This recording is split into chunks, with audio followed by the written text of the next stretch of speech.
Welcome to navigating the college admissions process during COVID-19. I promise you we did not try to break the world's longest seminar title. My name is Shirley Hyun. I am the Youth Ministry Director here at Redeemer Westside.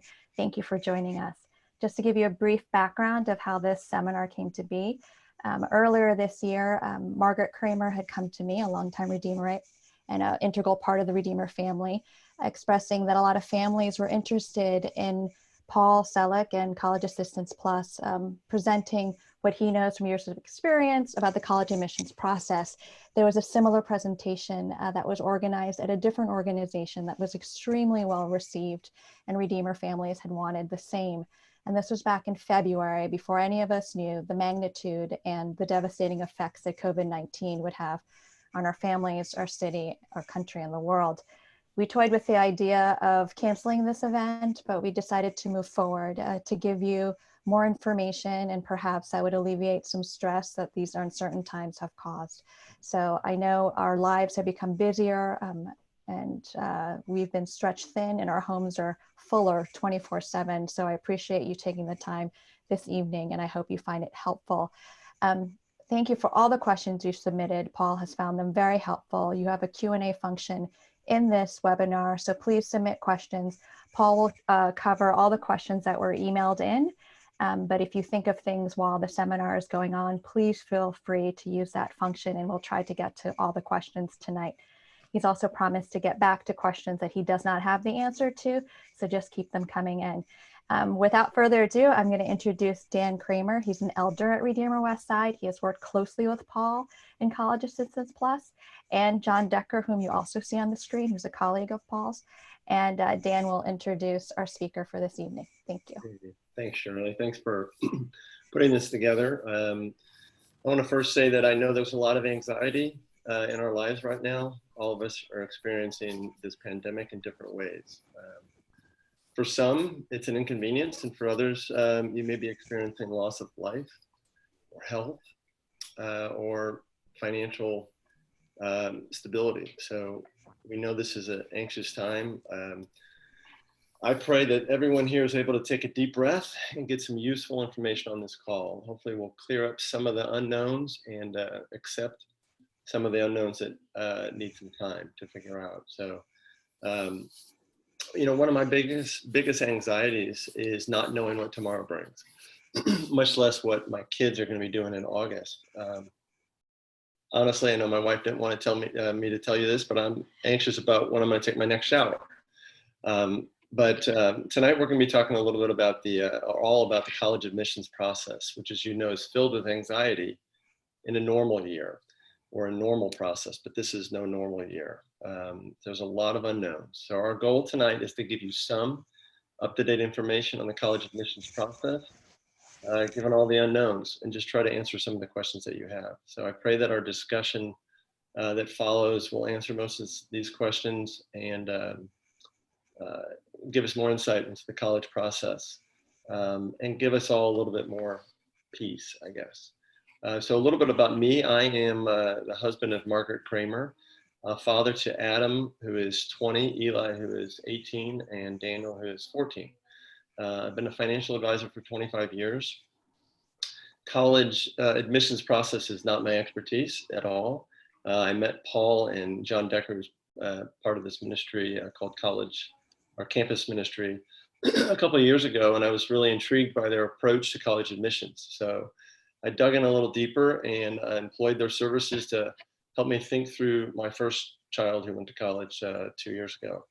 So let me tell you a little bit about our family's strategy or approach to college. So our family's, first, our mission for 2020 began in January by choosing to trust in God's perfect plan, no matter where it takes us.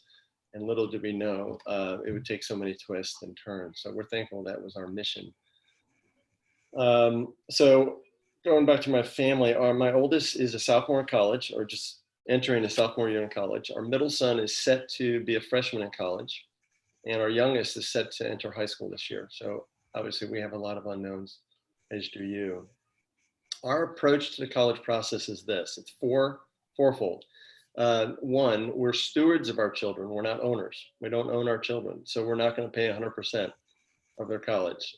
So early in their high school years, we sat them down at dinner and we said, we're prepared to pay for 100% of half of your college.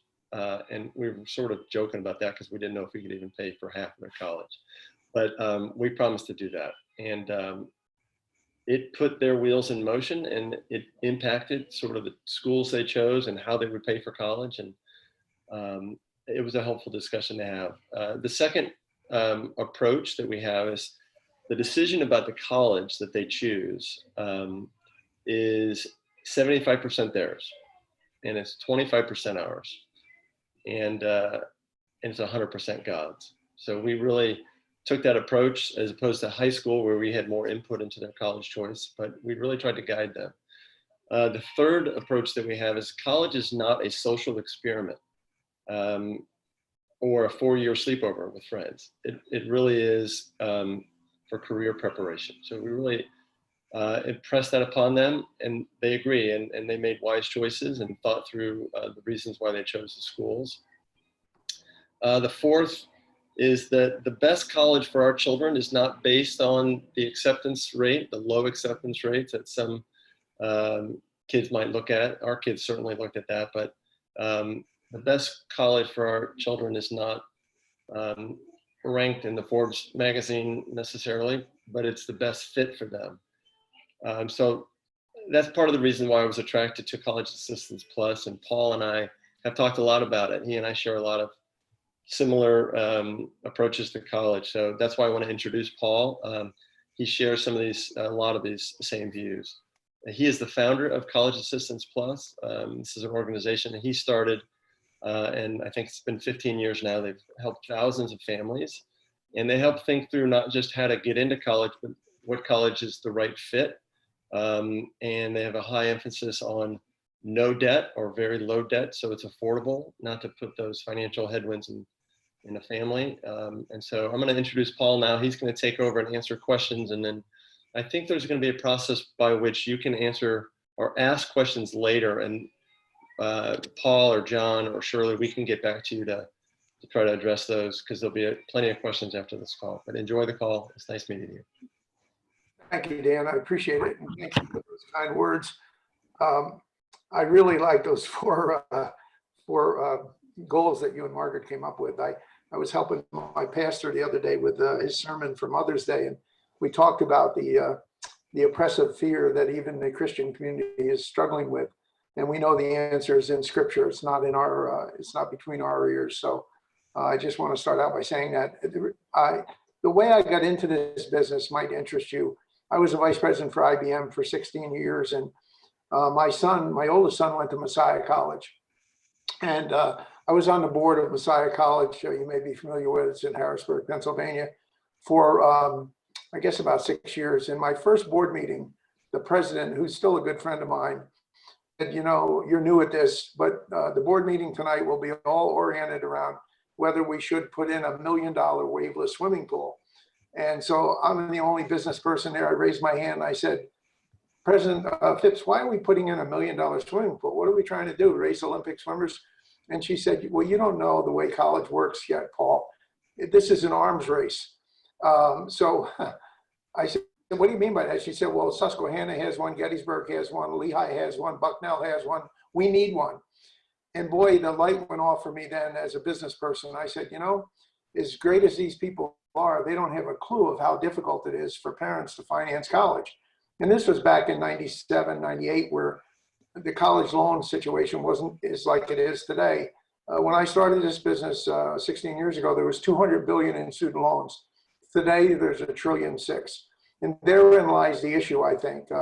When you go back to some of those thoughts that Dan shared with us, people are just so out of touch with the way they approach college. So we've created a different model. We have a good organization here. A lot of seasoned people work with me. And our whole goal is to approach college from a payment to future income perspective. And what I mean by that is, we think it's very important that a student understand why they're going to college. And Dan touched on some of those things for we as Christians, but we say you're going to college to start a career, not to get a degree necessarily. is to launch a career. And we think that the career and the compensation expectations relevant to that career should be closely aligned with how much you can afford to pay. In many cases, it's how much you can afford to pay back. So that's our mantra, if you will. We call it payment to future income. So I'm going to share with you tonight a lot of insights that we've gained from helping almost 5,000 families now over 16 years. I'll try to cover everything that Shirley was kind enough to send me in your questions, and I'll try to do it with stories and anecdotes about the people we've helped. So the first thing is you need to understand, and the reason for this seminar really, as Shirley pointed out, we didn't know when we started talking about this date that we'd have this pandemic. But the pandemic, believe it or not, has really created a great opportunity for people who are sending their students to college in the fall. I work closely with colleges. I talk to admissions people and financial people almost all day long, and they're all petrified that they're not going to have enough freshmen to fill the freshman class numbers they need. So we've been taking advantage of that with our clients, and we've gone back to colleges and said, you need to sharpen your pencil financially, and we've been very successful doing that. So there's never been a better time, in my experience in 16 years, to go back to schools and ask them to come up with more scholarship money. And I'll talk a little bit further on how we do that. The other thing we do is we try to keep in context what a college education is really worth. You know, I know Manhattan very well. I worked there back in the 80s, and a lot of people have grandiose expectations about where their students should go to college, but they don't always compute with the success of the individual. And we're pretty firm in our convictions that it's not how much you pay for a college, it's what you get out of the college that's really, the college education, that's really important. And we've developed a whole list of not only financial models that we use to early on in the process tell families what we think they're going to actually pay and how much they may need to borrow. But more importantly, is the college relevant as far as the major that they're professing to offer to the student? You know, it's interesting. One of the things I visit a lot of colleges. Before the pandemic, I spoke on a lot of campuses, and I always go to the career placement office of the college. And it's amazing to me that I would say 80 or 90% of the career placement offices that I visit, they're populated by the students who graduated the year before. So my tongue-in-cheek comment is, so these kids couldn't find jobs, so they're teaching next year's graduates how to find jobs. And that's not in our, we don't think that's the right way to approach college. We're very much involved with our clients and helping them understand what they want to do, and then more importantly, how they attain those goals from the right college selection and of course the right career selection. The reason we're so focused on career is the average student changes majors 4 times. And in New York State, that attenuates a 4-year degree into 5 and 6 years, which again, builds up the cost of the college. And we think that's really shameful. You may not be aware of this, but colleges don't care how long your son or daughter stays in the school, as long as you're paying for it. So, you know, we're very concerned about that. Another thing that's kind of hand in hand with the pandemic, which you may not have thought about, last year in 2019, there were 1 million college students who attended US universities who were from foreign countries. 376,000 of those were from China. Now, the situation that creates with colleges is they're not going to allow many of those students back in the country. So that creates a real enrollment issue for a lot of colleges. So your son or daughter, if you're dealing with a senior right now, has never been more valuable to colleges. And that's something we try to impress upon our clients, and of course take advantage of it when it comes to hopefully getting more scholarship money for our students. Another thing, just one more point about loans. Most people don't realize this. Most colleges call loans financial aid, which is amazing how well received that is by the community. Nobody calls their mortgage financial aid, but colleges have been able to spin that so people believe it. We only look at grants and scholarships as far as what we call aid, money you don't have to pay back. But one of the cautions I would share with the audience is there's a easily available financial loan, which is called the Parent Plus Loan, PLUS, Parent Loan for Undergraduate Studies. If you fill out a FAFSA, the free application for federal student aid, or a CSS profile, the two financial submissions that the colleges require, they offer you a Parent Plus loan. And the danger with those loans are, if they go into default or forbearance or aren't paid back on time, they're loans that the parent has to co-sign for. So those loans can jeopardize your Social Security payments in the future, as well as your Medicare. And there's nothing in the write-ups that college offer that says that. So I just want, if you don't hear anything else I say, remember, Parent Plus loans are, we call them the financial opiate of the college process. It's really kind of scary. There were quite a few questions about athletics, and I just want to cover that. I would say in 16 years, we've probably helped, 400 or 500 students who really were focused on playing sports in college. And there's so many misconceptions about that. A lot of them driven by the entire travel team philosophy.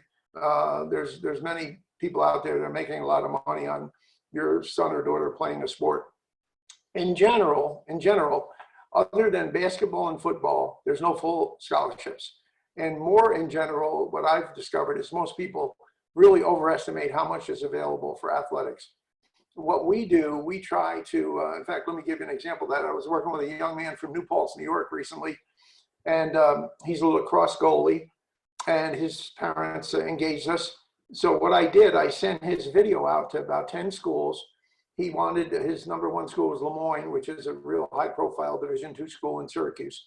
But we also sent it out to 12 other schools that compete with Le Moyne in the same conference. We ended up, there were 7 schools out of the 12 really wanted him. And he's going now to, can't think of the name of the college, it's in Dobbs Ferry, Mercy in Dobbs Ferry, for $12,000 a year. That's a combination of scholarship and lacrosse money. So if you market your student, the approach we use, and I'd be glad to share that with anybody, there's money for athletics, but it's just not as ubiquitous as people think. It's just not generally available. And specifically this year, because of the pandemic, a lot of the, we have a couple of our students, young ladies play lacrosse, their season was canceled. And 2 of them are 5th-year seniors. So they're being invited back, which may create a logjam for incoming freshmen. So the whole sports approach to college is up in the air. Just suffice it to say, there's not the money out there that most people claim. And we always try to, what we call, get an early read from a coach before we develop any long-term model for the parents to make a decision on. So just remember that athletics are a whole different world. The other thing, there were quite a few questions on, should I consider a gap year or a deferred year? And this is I would say, a strategy that a lot of colleges have been using. If you're running a college admissions office, one of the things you're concerned about is, it's kind of simplistic, but in general, you want to be able to overestimate the amount of incoming freshmen you want to bring in. And if you've had any experience with this, that's many times why colleges put 3 kids in a room for 2, because they're trying to hedge their bets against attrition.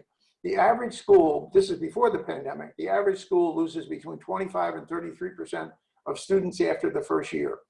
So that means if you want to graduate 4,000 seniors, you're going to have to bring in 5,000 freshmen. And so there's always an overabundance or a selection of more students than they know are going to stick. So now the pandemic has changed that tremendously. Admissions counselors are telling us that they're really concerned that a lot of students will opt for community colleges and maybe gap years. Now, the way a lot of colleges have been using gap years in the past, they would say, okay, Paul, you can be admitted to Fordham in January of your freshman year, but you're going to go to a gap experience in Spain or France or some other experience, and we'll charge you as if you were in college. So it was a great way for colleges to make money, but yet lock in the freshmen for that incoming class period. Now, what I'm hearing from parents, a lot of parents are saying, until this pandemic really shakes out, and I know what colleges are going to end up doing, whether they're going to have traditional classes or maybe distance learning. Maybe I ought to think about a gap year or a deferment year. I haven't found any college that would deny you a deferment, as some of them would in the past, because they wanted to lock you in. So be pretty firm if you're considering a deferment for whatever reason, social maturity, whatever the situation is. I would definitely ask for a deferment if that were in the cards for me. And I don't think you'd be turned down, because they're very, very concerned about losing admissions this year. It's more, students are more valuable than they ever have been as far as admissions goes. And that's why we've been so successful with appeals. So that's important. Let me just talk for a minute about payment to future income. One of the first things we do with our clients, one of our counselors sits down with the student, and we put them through a process. We call it Career Direct.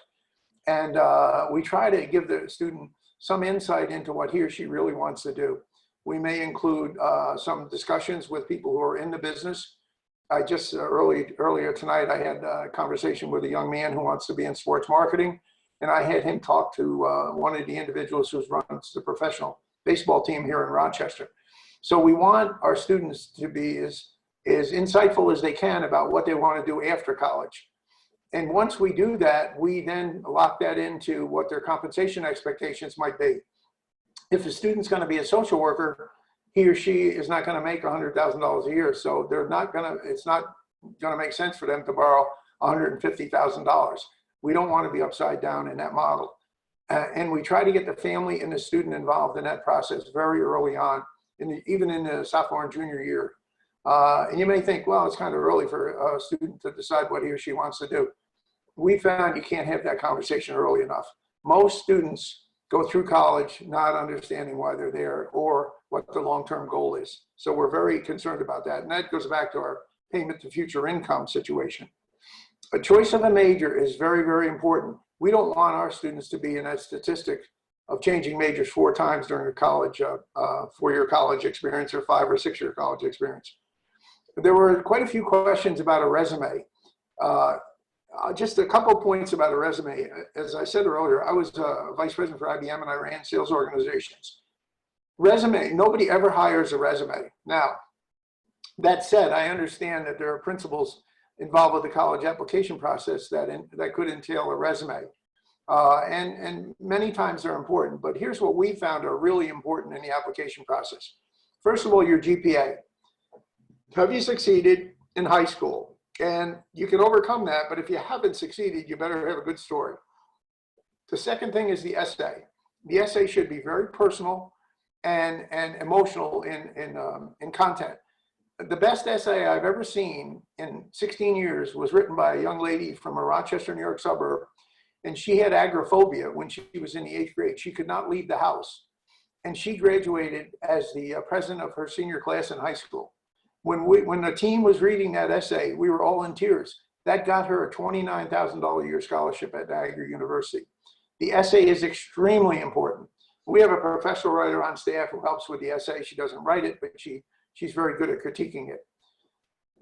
Certainly the SAT and ACT, I got a lot of questions from Shirley on the SAT and ACT. A lot of colleges are doing SAT and ACT optional. The reason is most schools have found there's no real correlation between your SAT and ACT scores and your success in college. That's kind of been propagated by the College Board who charges you to take the test. And some people are just not good test takers. We find that's not important. We find the 2 most valuable things in your college application is your essay and your interview. Now, I know most people say, well, colleges don't do interviews. We force the interview. I'm not talking about an application interview, an interview with an admissions counselor. Every admissions counselor wants you to come to that college. What I'm talking about is the interview with the head of the department you're going to major in. We work on the interview. And this is really important. I think the last time I spoke, people really got back to me with this. Here's the way we do the interview preparation for the student. We sit down with them, usually FaceTime or Zoom or in person in the old days. And we say, tell us 3 personal strengths that you think are the characteristics you want somebody meeting you for the first time to know about you.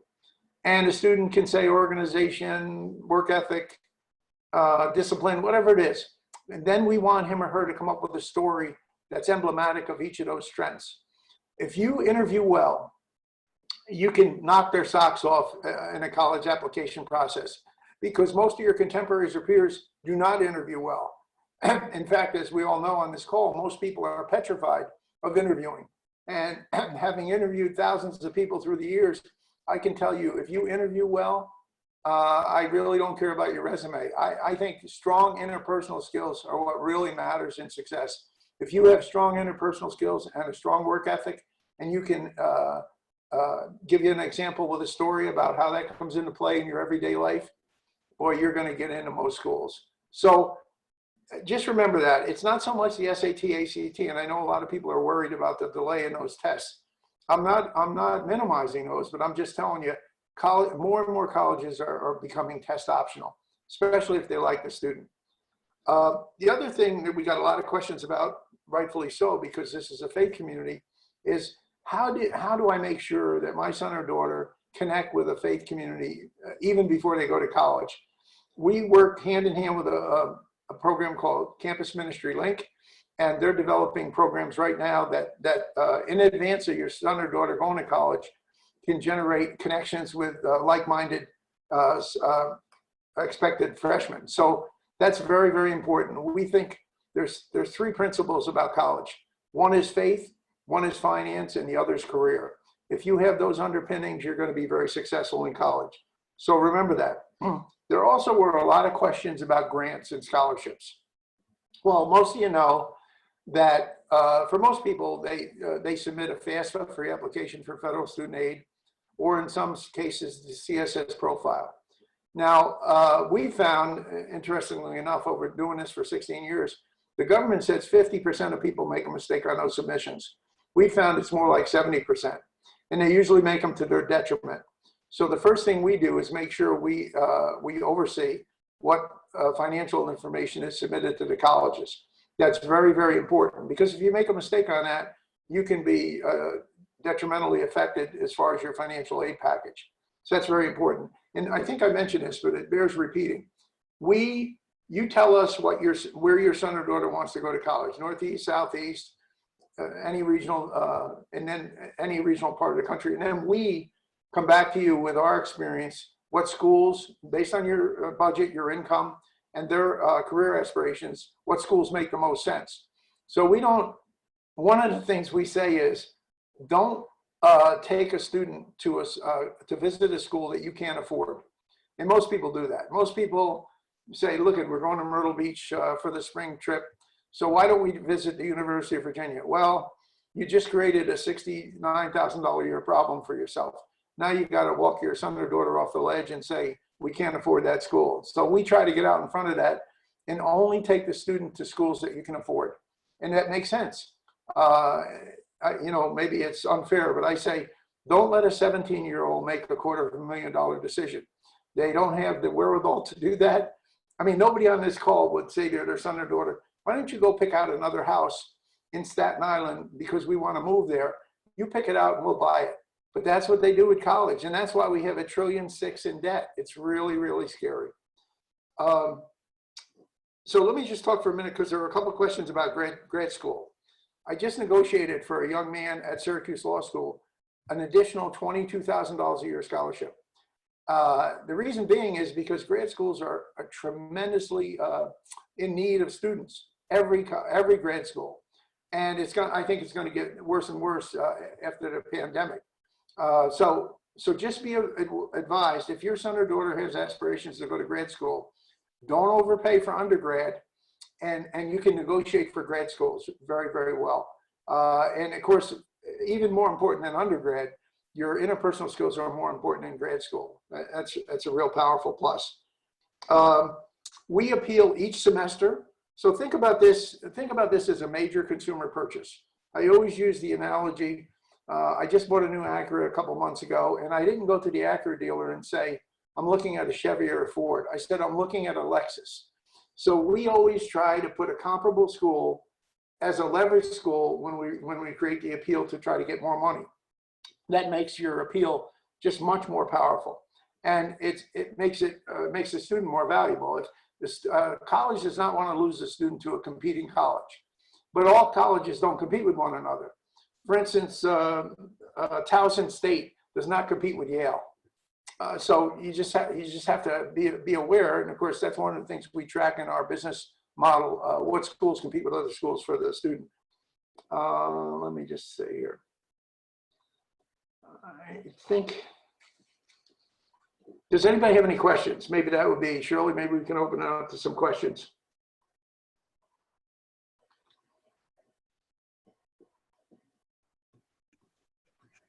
Hi, Oh. we definitely have a couple of questions that came in. I don't know if you want to take a pause here. One is specific to the 529. I'll read it. I don't know if you could see it on your screen. Yep. Can you see it, Paul? I cannot. I will go ahead and read it to you. For a parent who has 8 to 13 years to go before college, are there general principles or specific percentages or amounts you recommend to save in a 529? And the follow-up question. Okay. Let's say you will be putting in $75,000 for college. Do you recommend that it all be 529 or some combo of cash in the bank account and 529? Well, let me just say, I'm really bullish on 529s. Well, I'm bullish on every saving, right? That's what the Lord commands us to do. But Hi, we definitely have a couple of questions that came in. I don't know if you want to take a pause here. One is specific to the 529. I'll read it. I don't know if you could see it on your screen. Yep. Can you see it, Paul?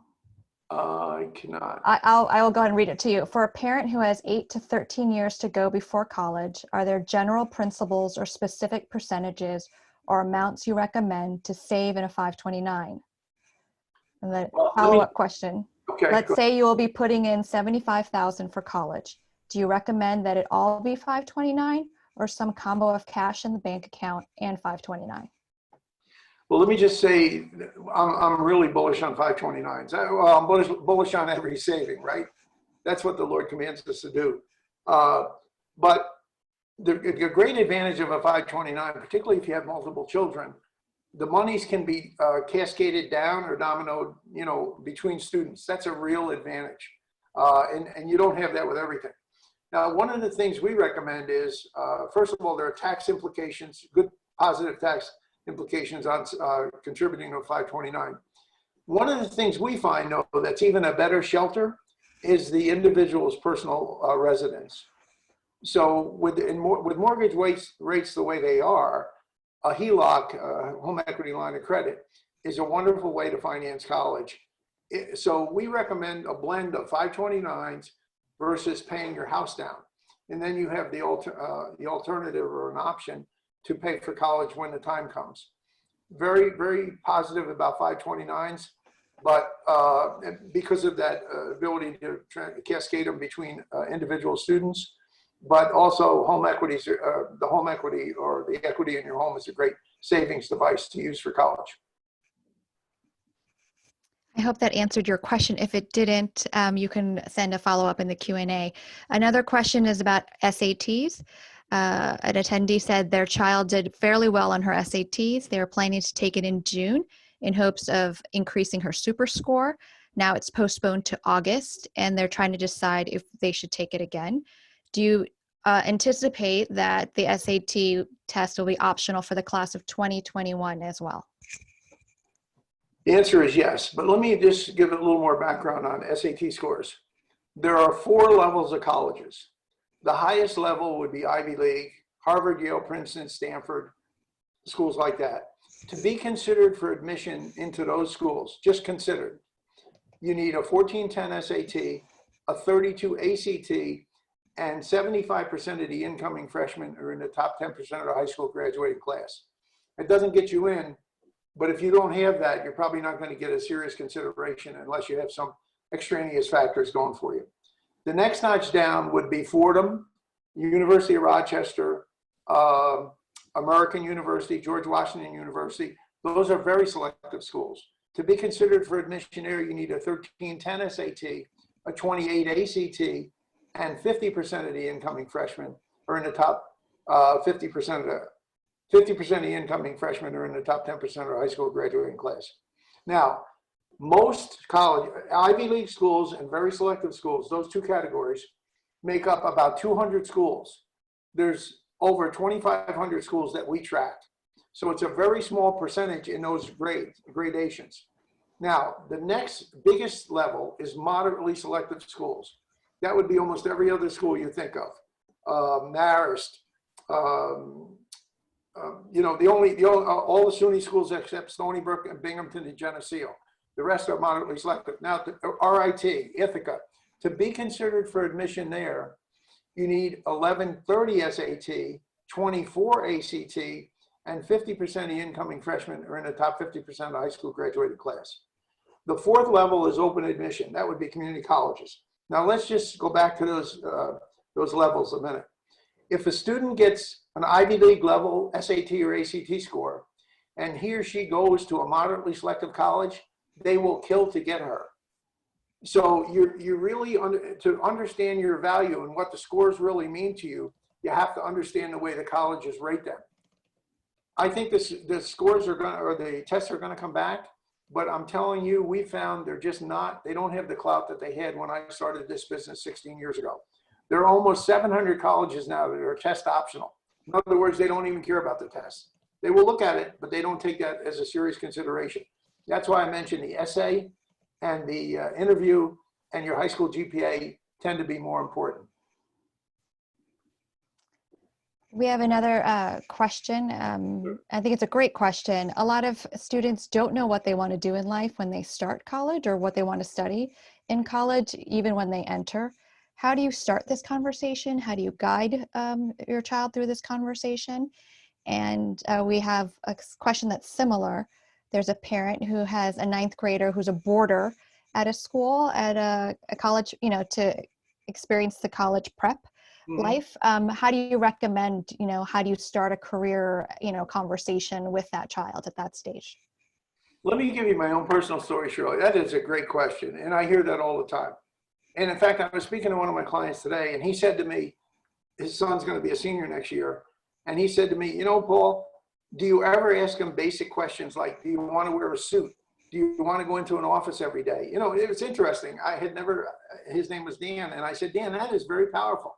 So we're going to incorporate that into some of our, you know, our interview processes. But here's what we do. We say to the student, do you know anybody that does something you think you might like? Now, let me give you a personal story. I have two sons. One's, I think, almost 50. The other one's 42 or whatever. They're both in sales. And I, of course, I was in sales with IBM for a lot of years, and they knew me like that. And they knew I traveled. They knew, you know, the people I work with, et cetera. And I'll never forget this. I was teaching my oldest son, Todd, to drive. So we were in a school parking lot, and I bought him a Volvo, and it was standard shift. And I thought he was going to kill us because he was trying to work the clutch and everything. And so to take the tension off, I said to him, Todd, what do you want to do after college? Now, he was a senior in high school. And about the third time I asked him that, and he was sweating and perspiring because he was trying to work the clutch and the brake and the gas. He said, Dad, why are you asking me that? I said, well, you know, Mom and I love you. We've got the resources. We can, you know, whatever you want to be, we can let you be. He said, Dad, why wouldn't I do what you do? And here's what he said. He said, you never complain about your job. You have the nicest people you work with. They all like you. You travel a lot. We live in a nice house and you drive nice cars. He said, why wouldn't I do what you did? And I said, beats me, why wouldn't you? So he's the vice president for the software company. My second son, David, 8 years later, he was a very good basketball player, and he was being recruited by some prep schools to play basketball. So we were on the way to Oak Hill High School in Virginia, and I wanted him to have a treat. So we flew in the Reagan Airport, and I rented a Jaguar, because I wanted him to have the experience of driving a Jaguar. So he's driving a Jaguar. The only thing he cares about, this is before Sirius Radio, he's trying to find radio stations. We're going through the hills of Virginia. So I said to him, and you know, try to talk to a 17-year-old sometimes, right? I said, David, what are you going to do after college? And about the third time I asked him, he said, why are you asking me this? I said, well, David, I'm your father. You know, Mom and I love you. He said, Dad, I'm going to do what you do. I said, why? He said, verbatim, he said what his brother said. And I said, your brother told you this. He said, no, my brother didn't tell me this. This is what I came up with. You know, you drive nice cars, you live in, I mean, it was amazing. So my point I'm making, Shirley, and everybody on the call, you are imprinting your kids, good or bad, whether you know it or not, to what they like or they don't like. Now, you may have friends who are accountants, you may have friends who are doing other things, but it's really imperative, I think, for a parent to expose those young people, sophomores, juniors, and seniors in high school, to potential jobs. Talk to nurses, talk to doctors. That's not, everybody loves to talk about what they do. And I don't think we do that enough. So that's one of the things our team recommends. When we work with a young person, we'll say, okay, the test said you might want to be a pediatrician. We're gonna, well, the big one is for young ladies is veterinarians. They all want to be vets. So we have about 8 veterinarians that are our clients. They're all very receptive to have people come over and shadow the vets. And when they find out that it's not so glamorous being a vet, you don't make a lot of money, and you end up cleaning dog kennels out, all of a sudden veterinarians don't look like such a good, but that's great. That's a great learning experience. So we really push the internships, the shadowing experiences, and also talking to your parents about what they do. How do they like what they do? It's a great question, but I think it's so, people don't think about it. They think guidance counselors are going to do that. And John and I just had a big call with about 60 students and several guidance counselors from Frederick Douglass High School. And they all asked the same question: how do we figure out what we want to do? That's a really big component of your happiness in life. So I love the question, and that's what we do here. I have another question. How would you encourage a parent to teach their kids to have better interpersonal skills, especially with adults, earlier than when they're a junior or senior? How would you have children in Volley just start practicing that and getting exposure to that? Shirley, that's a great question. And it's even more critical today with texting, because kids, young people today, unfortunately, think text is communicating. We abhor that. We just had a Zoom call. It was one of my grandchildren's birthday. And the deal was, you can't, if you're on with your grandmother and grandfather, you have to put the phones away. You can't, if it's a Zoom call, you can't use a phone. We are big proponents of limiting screen time. And unfortunately, it's a way of life today, but that's a real impediment to communication. But we all know what really makes an impression on people is eye contact. Do you come across like you really care? And that's a huge problem today. And that's why we work so hard on the interview. We think, I was telling Dan and Margaret the story, I think, but it bears repeating. A couple weeks ago, maybe 2 months ago now, I had a young man in and I was doing interview prep with him. And his father's an orthopedic surgeon, and this young man was going to go to Northeastern. So I was prepping him for the interview. His name is Cy. And my team, when they prepare somebody to meet with me, they always say, now, Paul's going to ask you 3 things that you think are your personal strengths. And so they're prepared. So I said, Cy, I'm going to ask you this. What are your 3 personal strengths? And he said, I'm responsible. Now, I've been doing this for about 7 or 8 years since we established the interview prep. I never heard anybody say they're responsible. So I said, Cy, what's the story behind that? And here's what he told me. We have a big, well, you guys know, you're familiar with Wegmans. There's a Wegmans down here now, but Wegmans is a big supermarket here in Rochester. And he said, I've been a cashier at Wegmans. They employ a lot of high school kids for about a year and a half. And he said, do you know the most important job at Wegmans? And I said, no, what is it? He said, helping hands. It's the people that bring the carts in from the outside. And that's just a drone job, right? I would not think. I said, Cy, why is that so important? He said, well, if you don't have carts, you can't shop. Now, this is before the pandemic, right? So I said, well, that makes sense. I said, well, where are you going with this story? He said, well, the manager of the Wegmans, who I happen to know, the flagship stores in Pittsburgh where I shop, she said to me, Cy, you're the most responsible young person. I've watched you for a year and a half. You're great with adults. Next 4th of July, this was last summer, we're going to take all the Helping Hands supervisors and we're going to send them to a training session. I need you to manage the Helping Hands people at this store. And he said, these are adults. He said, they're not, I'm a kid. And she said, you can do it, Cy. I know you can do it. I've watched you interact with people. So I said, how'd it go? He said, well, here's the letter she gave me. So this kid, now think about this. This young man pulls this letter out and it's on Wegmans letterhead.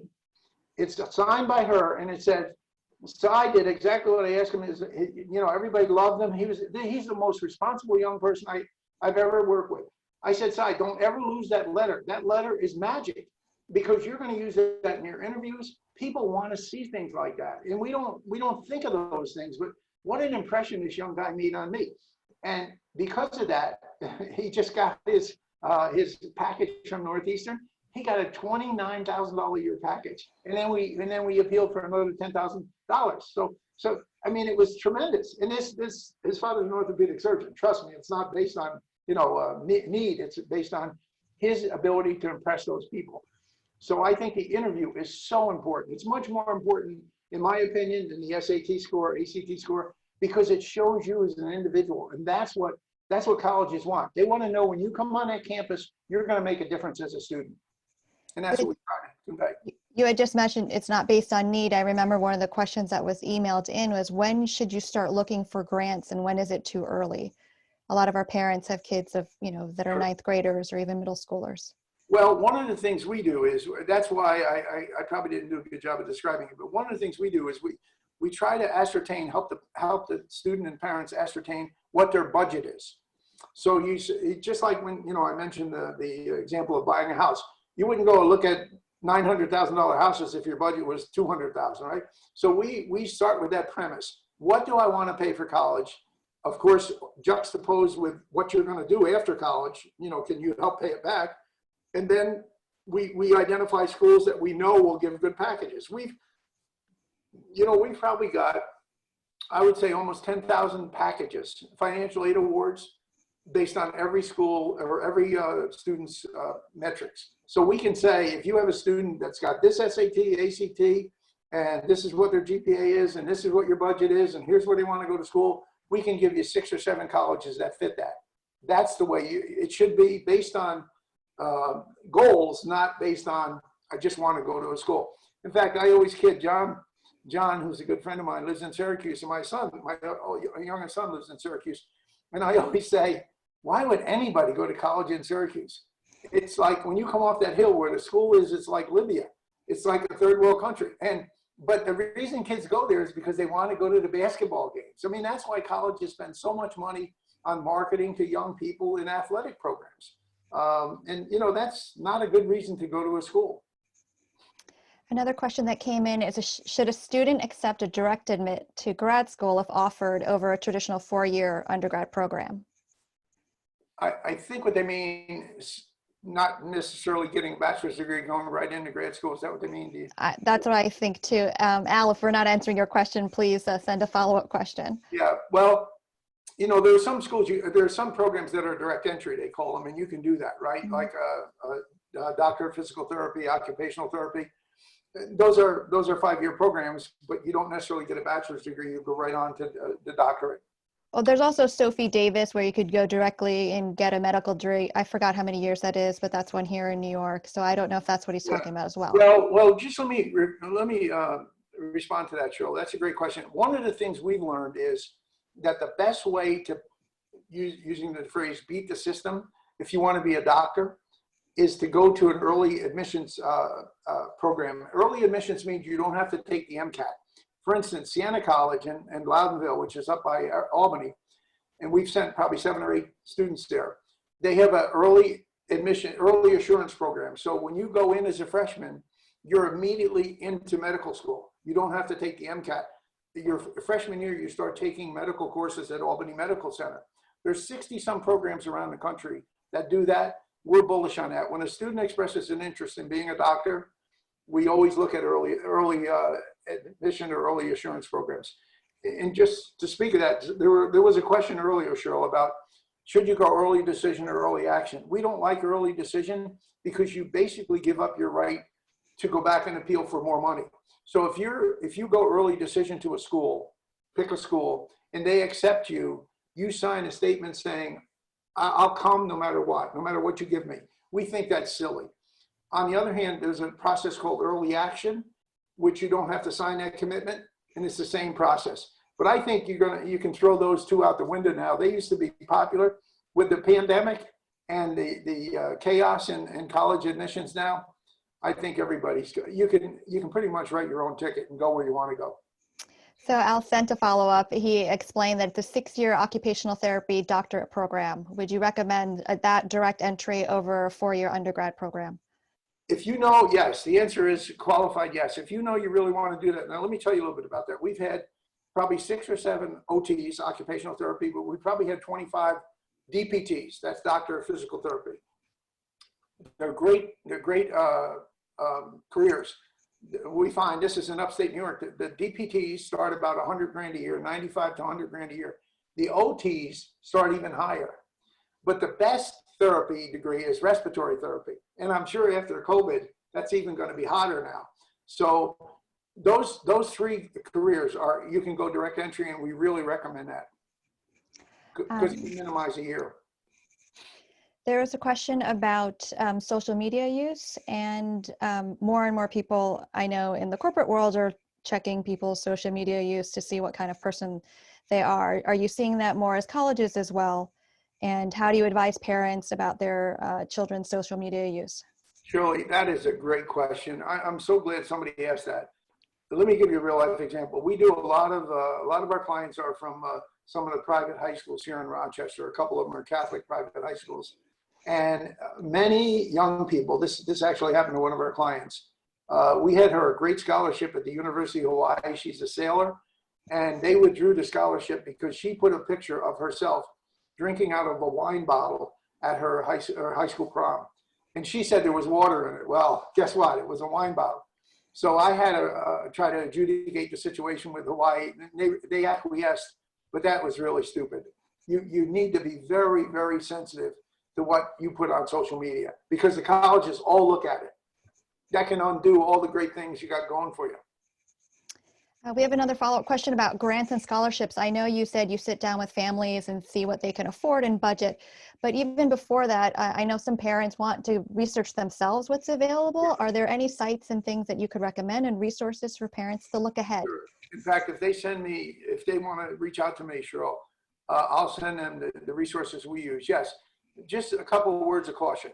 Outside scholarships, two dimensions on that. Outside scholarships tend to be very small. The average outside scholarship, what I mean by that is the Queens Volunteer Fire Department scholarship. They tend to be $236 on average. And they're not worth the time. I mean, if you get one at a commencement, that's great. You know, somebody recognizes you're a special person.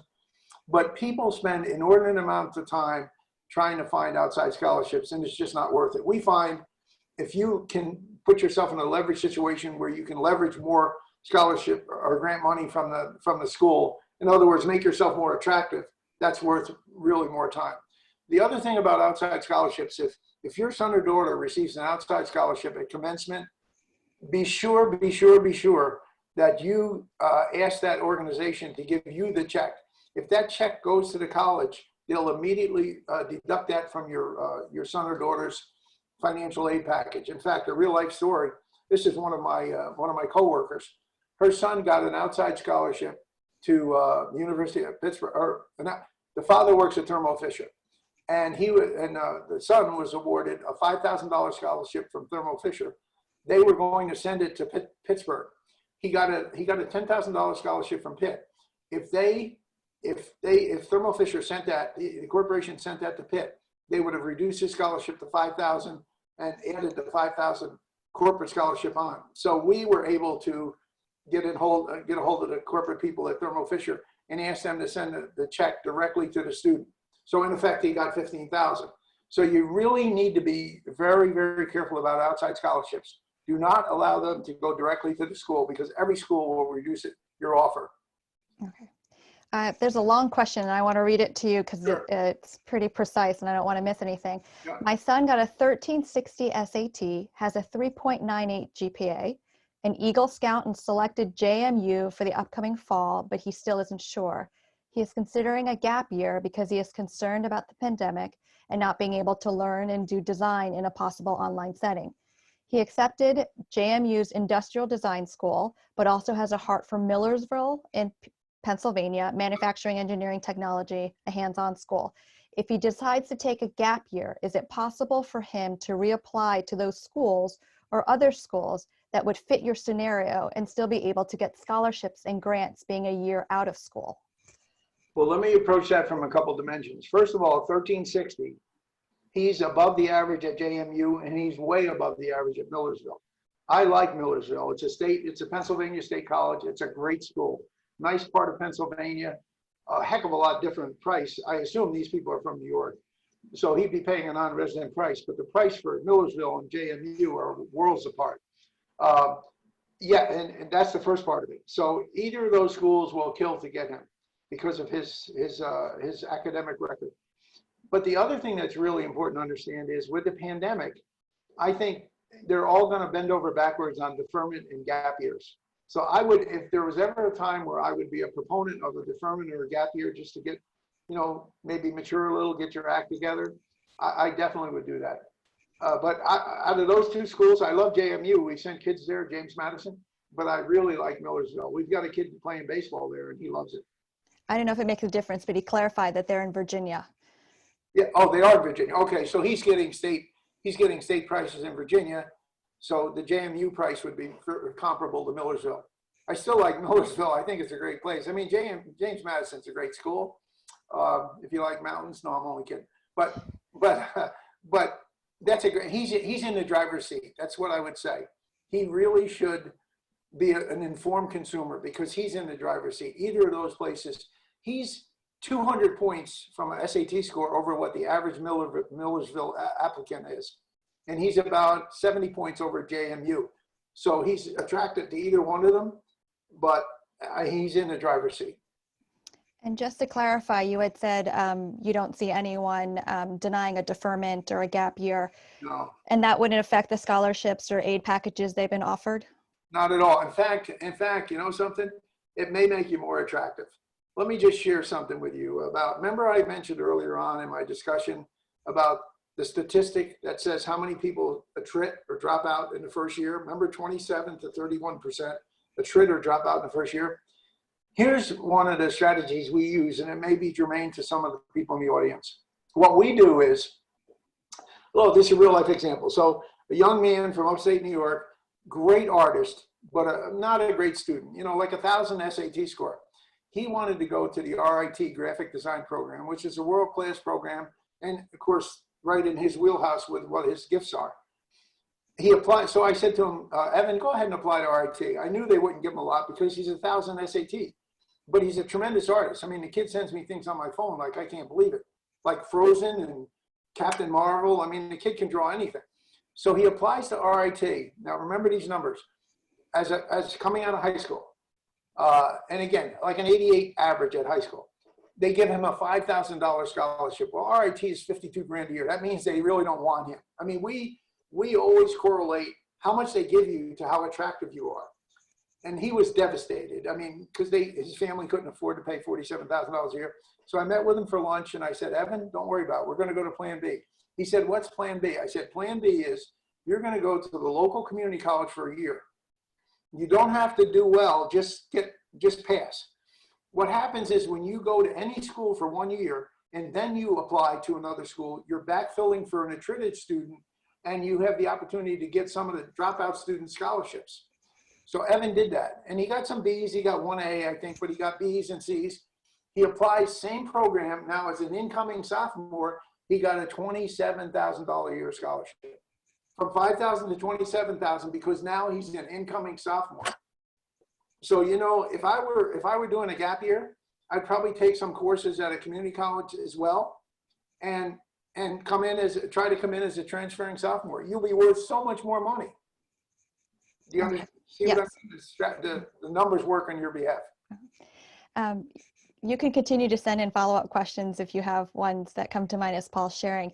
This question, I was about to ask even before this question came in, and this is a sensitive topic. As an Asian American parent in New York City, witnessing firsthand the fierce competition here, I'm terrified that colleges may be less inclined to see individuality of Asian American students due to the diversity they need for the class, and afraid that while those SAT scores, etc., apply to the usual applicant, wondering if you've noticed that Asian American students applying to the schools that really focus on scores need to even have higher scores to stand out.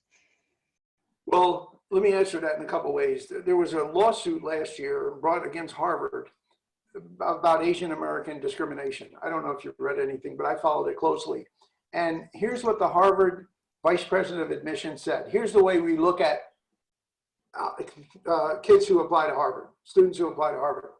He said, the first thing we take are recruited athletes, football players and basketball players. They get preference over anybody.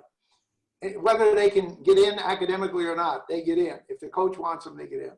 The second thing is whether your family has means. In other words, is your family going to become a contributor? Are they going to create a bigger endowment? In fact, what the guy said on the witness stand is, that's why the Kennedys and Bushes get into Harvard, because they have a legacy, right? Or Yale or Harvard, whatever. So, and then the third thing is minorities. And Asian Americans were not in the minorities, even though, you know, we would think that. But I can tell you what I've discovered is an Asian American who interviews well, just like any student who interviews well, are really, really attractive. Now, remember what I said earlier. In 2019, 1 million students from international countries came to US colleges. 376,000 of those were from China. I'm not a prophet, but I think the Chinese kids are going to have a tough time getting back into the country. So their colleges, for the most part, are looking for minorities and, in fact, Asian Americans.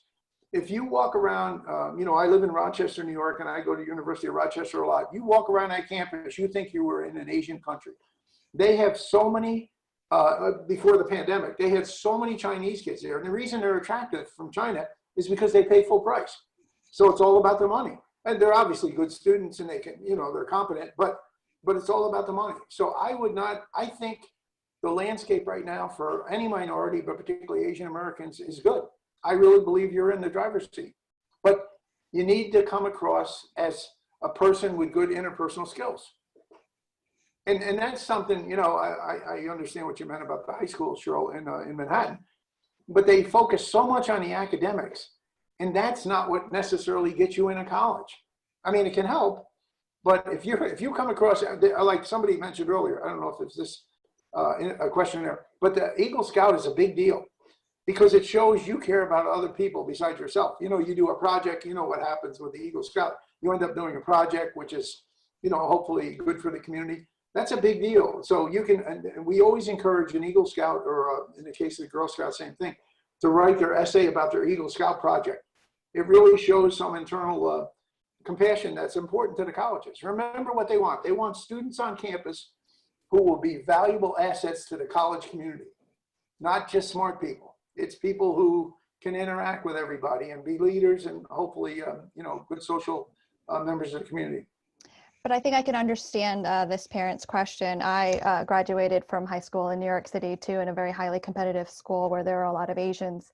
And although I'm a minority in the country and I'm not considered a minority, I wasn't considered a minority when I applied to college. So I think there is concern there that we do have to achieve greater scores and prove ourselves to a different level, you know, even interpersonally and all these things, to be considered with the same degree of value than, let's say, a different minority or someone from the dominant culture. So I think I'm going to foresee more of those questions even within our church body, you know, that has a significant amount of Asian. Surely, I've never met you in person, but I've interacted with you on email and now Zoom.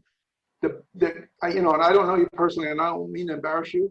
The greatest thing you have going for you is your ability to communicate. You're terrific, and you smile. And I'm not trying to embarrass you, but that's what resonates with people. People want to be around other people they like and trust. Hopefully, as Christians, we all act like that, right? Sometimes maybe we fall a little short, but that's really, really, really important. And that's why I love speaking like I have the opportunity to a Christian audience. I mean, that's what a Jesus follower is all about, right? I'm not trying to preach, but that's really powerful. Compassion, care for the other individual, and show it. I mean, I would hire you to do anything, Shirley. I mean, I know you're in ministry. You'd be a phenomenal salesperson. If I could hire people like you. No.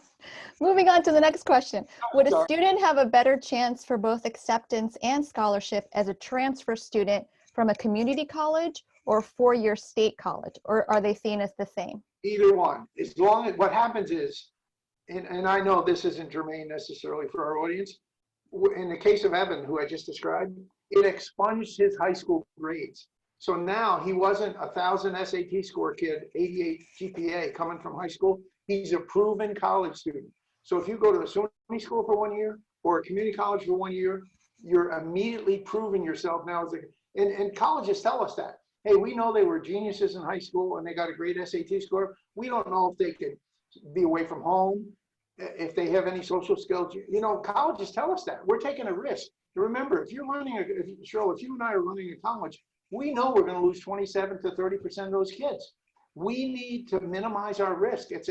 Colleges tell us this is a crapshoot. So you're trying to make the best decisions, you know, predicated. So you really minimize your risk by getting a student now who's got 1 year under their belt. You talk about that 27 to 31% failure rate in freshman year. What are the characteristics, and I know, you know, it's hard to say paint with a broad paintbrush, that you see of the ones who fail and opposed to the ones who successfully, you know, get through the freshman year? One of the things that, you know, I'm so proud of is our relationship with Campus Ministry Link. If you can somehow emulate your church setting, you know, your faith-based setting in college, that can go a long way towards building your social network, giving you people that have the same value system you do. So that's why we think the faith component of going to college is big. And, you know, we've developed an organization, and it's on our website, where you can find faith communities even before when you're still a senior or junior in high school. So if you want to go to Purchase, you know, there's a faith community in Purchase, and we plug you into those earlier. But it runs the range from homesickness, girlfriend, boyfriend. You know, I did great in high school. Now I'm struggling. You know, in college, you know this, Cheryl, nobody cares whether you're doing the work or not. You've paid your price. You really need to be an adult about studying. That's why, to some degree, social or online learning is really a good thing, because it challenges you. I don't think it's great for every subject matter, but it challenges you to be an adult about learning. And so many people don't do that in high school. Cheryl, you know, kids are wet nursed in high school, right? I mean, hey, did you do your homework? You know, they don't care about that in college. In fact, I was over at the University of Buffalo a couple of months ago. Their average lecture at the University of Buffalo is 500 students. They don't even take attendance. So they don't care whether you go or not, you know, so that's not high school, right? I mean, somebody's saying they surely show up. I mean, that doesn't happen in college, and that is a big problem for kids. Dan mentioned earlier, a lot of them are going for the social experience, and that's not a good thing to pay 60 grand a year for. Thank you. There's a follow-up question about Asian students. Are the Asian Americans grouped together with international students? Are they fighting for the same set of, you know, seats available? Well, they're definitely, you know, certainly any minority community, right, versus majority. I mean, there's built-in biases, I'm sure, but I don't find that as much in the admissions people I deal with. In fact, they want a homogeneous class. They want a class that represents, you know, the community. And I don't find, I mean, I'm not Asian American, so I don't find that bias. Maybe it's invisible to me, but I find everybody's got a level playing field. I mean, we don't, you know, I mean, we get kids turned down that we think are not going to be turned down. That's why we always want to have a backup plan. You know, we never go into college saying, if I don't get into this school, I'm going to kill myself, or you know, it's the end of the world for me.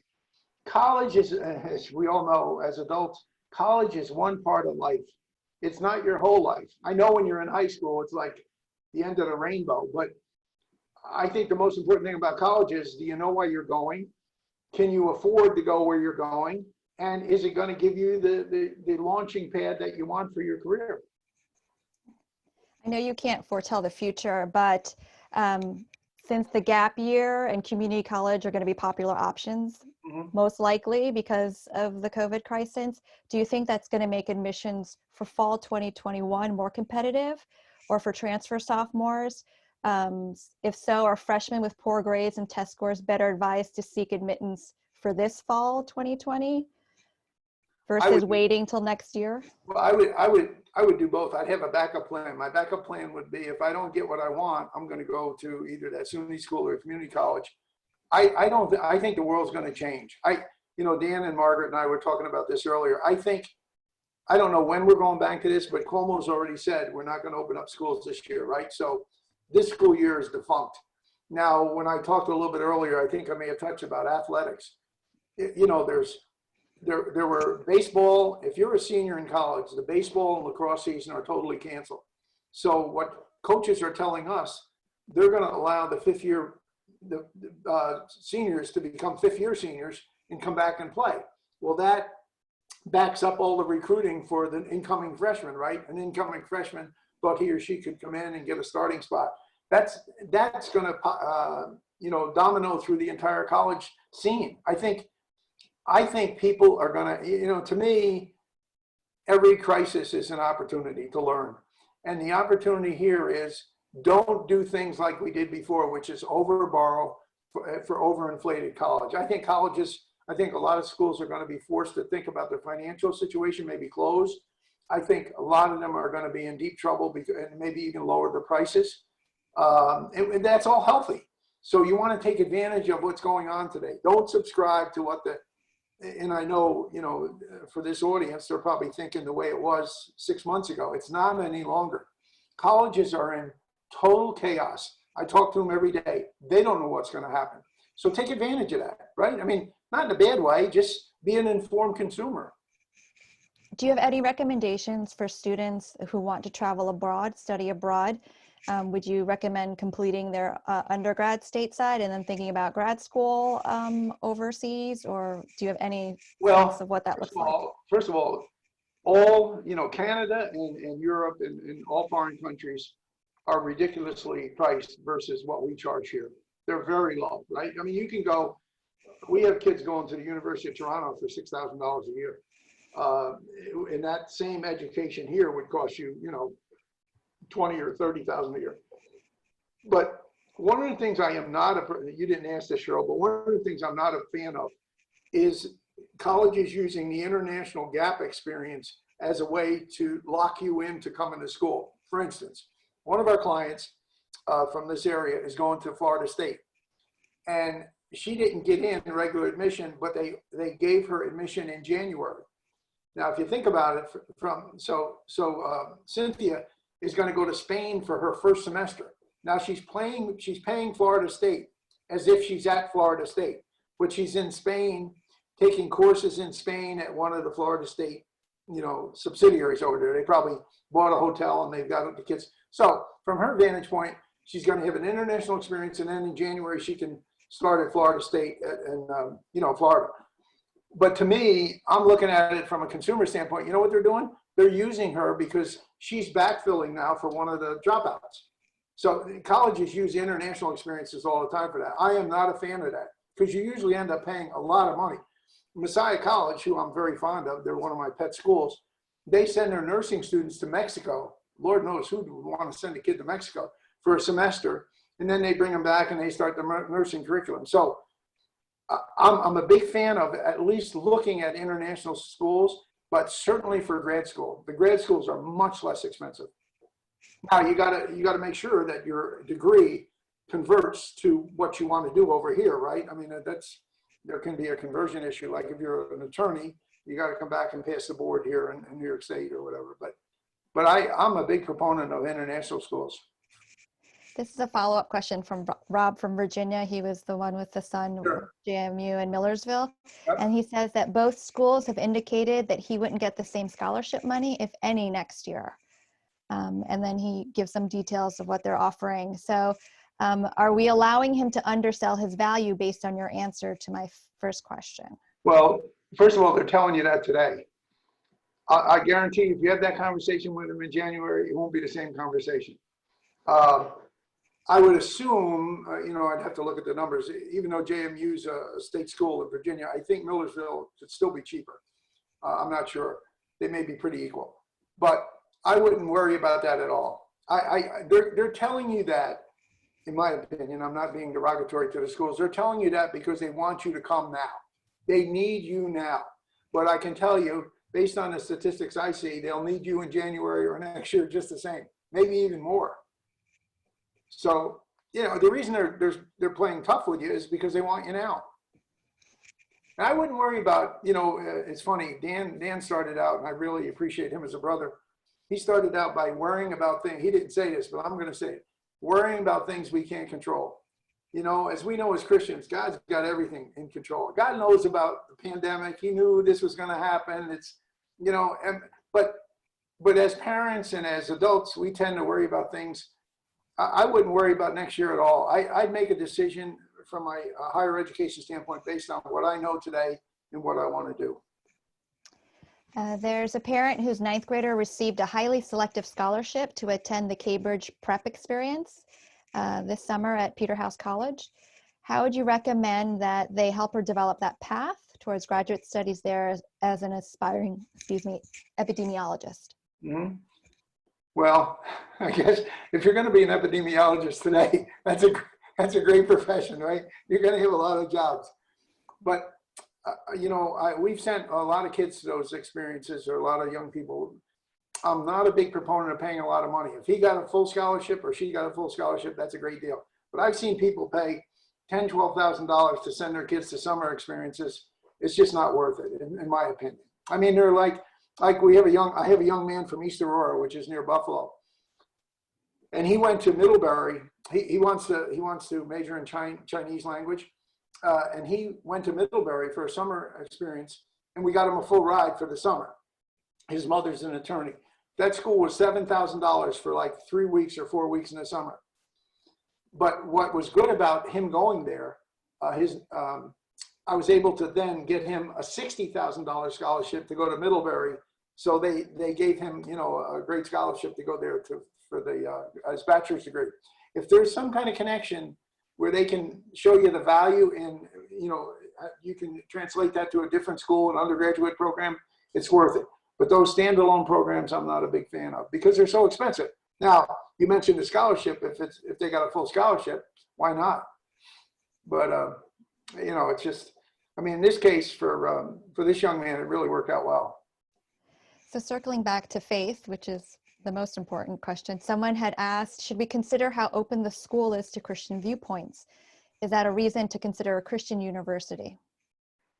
Well, you're talking to the wrong guy here because I'm still a big fan of Messiah. My other son went to Gordon, and we've sent kids to Grove City. My grandson went to Grove City. You're certainly, now, first of all, not every person that goes to a Christian school is a Christian. They may, you know, parrot that, but they're not necessarily committed. I like what Campus Ministry Link does because we try to find Christian social groups in every school. But I can tell you, schools have become, even in my 16 years, schools have become dramatically more liberal.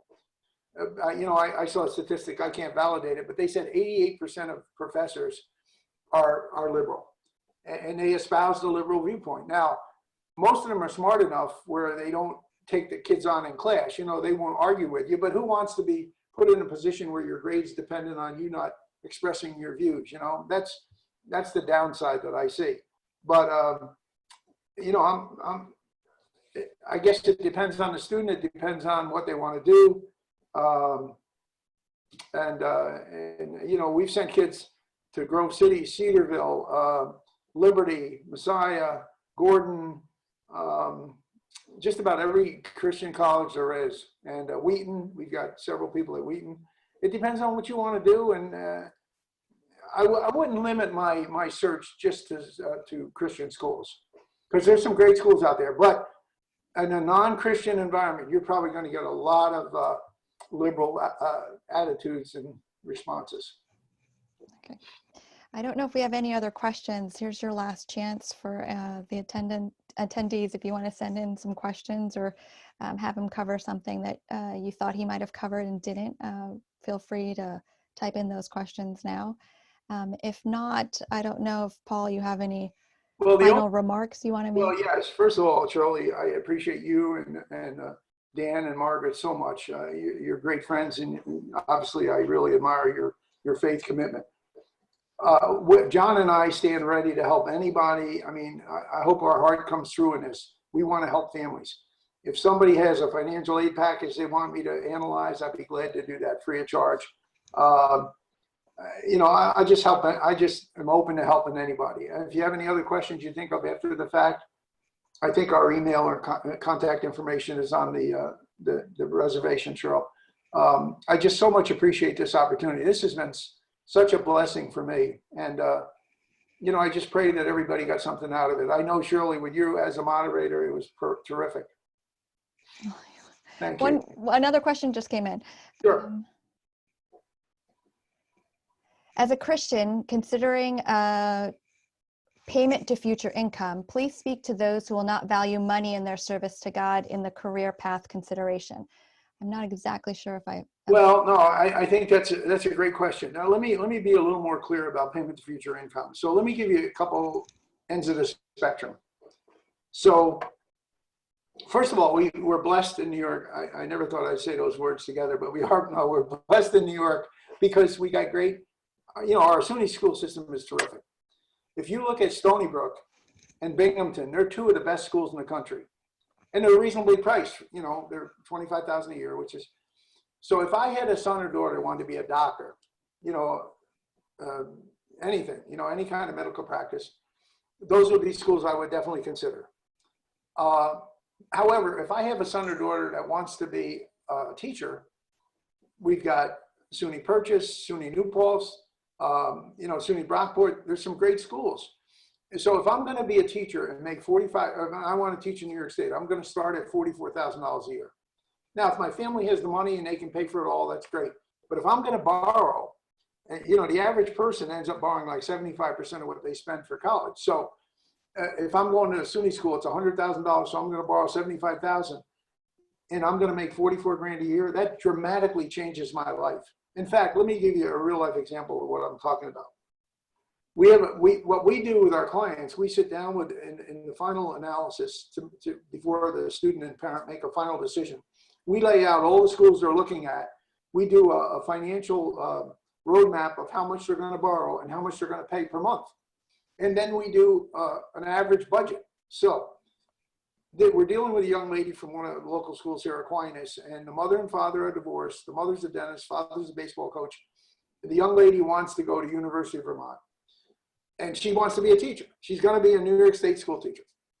So her name is Emily. So as I'm doing the meeting with the family, I said, Emily, you know, your number one school is University of Vermont, but we found some other schools that seem to make sense for you. One of them was New Paltz. Now, SUNY New Paltz is a great teachers college. And I said, here was, I remember the numbers like it was yesterday. If she went to, given the family's budget, if she went to University of Vermont, she would pay back $1,900 a month for 10 years. Think about that. If she goes to New Paltz, she's going to pay back $600 a month for 10 years.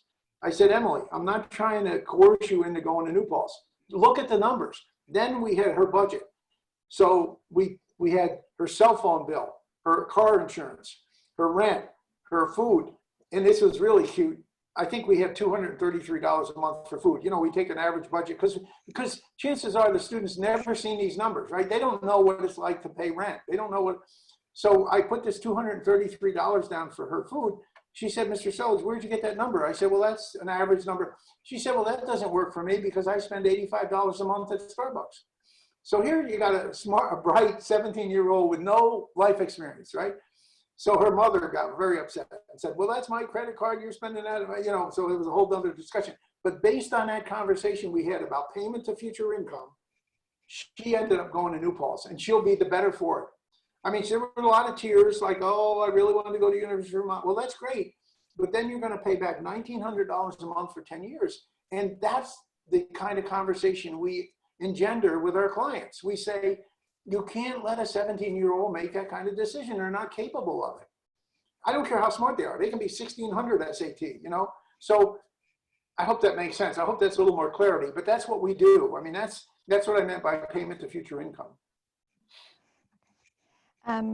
So just to clarify, so there are students and parents who want to go to a top-tier academic university. Yep. You're saying the signal on a resume from a top-tier university does not outweigh the debt that you might be encumbered with coming out of that same university. Well, if you're going to borrow the money, right? Now, it depends on what you want to do.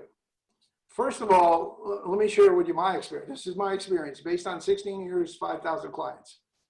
If you're going to go to grad school, it doesn't matter where you go to undergrad. In other words, if I go to SUNY Purchase, for instance, or, you know, CUNY, and I get an undergrad degree, and I graduate in the top 5% of my class, top 5 or 10%, and I get the same GRE or MCAT or DAT that you get, I'm more attracted to grad school than you are. If you go to Harvard or Yale or Princeton and graduate at the median level, 50% above, 50% below, you don't have any more advantage to get into grad school than I do. Remember, the long-term goal is to go to grad school. It's not your undergrad. Nobody, you know, I do this all the time. When I go into a lawyer's office or a doctor's office or a dentist's office, I never see them hanging the undergrad degree on the wall. It's always their terminal degree. So that's the one that really counts. So I think people that live and die with these Ivy League schools, and I know the high schools push this, because the high schools want to brag about the fact we got another kid in Harvard, Yale, or Princeton. That's not what would drive my decision. What I'm really concerned about is your work ethic, your interpersonal skills. Just because you go to Harvard, Yale, or Princeton doesn't mean you have great work ethic or interpersonal skills, you know? So I'm a proponent of the degree that makes the most sense and the one you ought to pay the most money for is your terminal degree. Okay, thank you for clarifying that. Sure. Are there any other questions that anyone wants to send in? Please do so now. We will be sending up an email to you after the seminar is over with information of how you could reach Paul Selleck and College Assistant Plus, and also John Decker, who is with Campus Ministry Link, and he's works with families and seniors and incoming freshmen and college students of how to get connected with Christian ministries, and you might find that helpful. We're also going to ask if we can release your email addresses to Paul and John, and that's totally something that you could opt into if you'd like to. So keep an eye out for that email.